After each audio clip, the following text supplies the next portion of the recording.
નમસ્કાર મિત્રો, અમારી ચેનલ ગુજરાતી ટોપમાં તમારું સ્વાગત છે। અમારી ચેનલમાં નવા હોય તો અમારી ચેનલને લાઇક, શેર અને સબસ્ક્રાઇબ। પાક નુકસાન સહાય નથી મળી તો તમારે શું કરવું જોઈએ?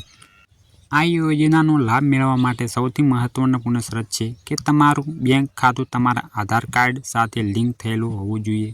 સરકારી સબસિડી રકમ સીધી લાભાર્થીના બેંક ખાતામાં ડીબીટી ડાયરેક્ટ બેનિફિટ ટ્રાન્સફર દ્વારા કરવામાં આવેલી છે। નથી તો જો તમારું ખાતું આધાર સાથે લિંક નથી તો તમારે આ રકમ મળવાની રહેશે નહીં।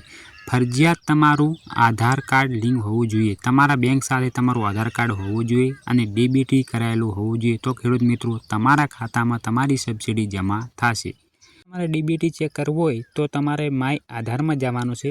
માય આધારમાં જઈ તમારું આધાર કાર્ડ નાખવાનો છે, કેપ્ચા નાખવાનો છે અને એક ઓટીપી આવે એવું નાખી દેવાનો છે, લોગિન થઈ જવાનું છે। પછી બેંક સેન્ડિંગ સ્ટેટસમાં જવાનું છે, એમાં તમે જાશો એટલે તમારી કઈ બેંકમાં તમારો આધાર નંબર નાખી નાખવાનો છે।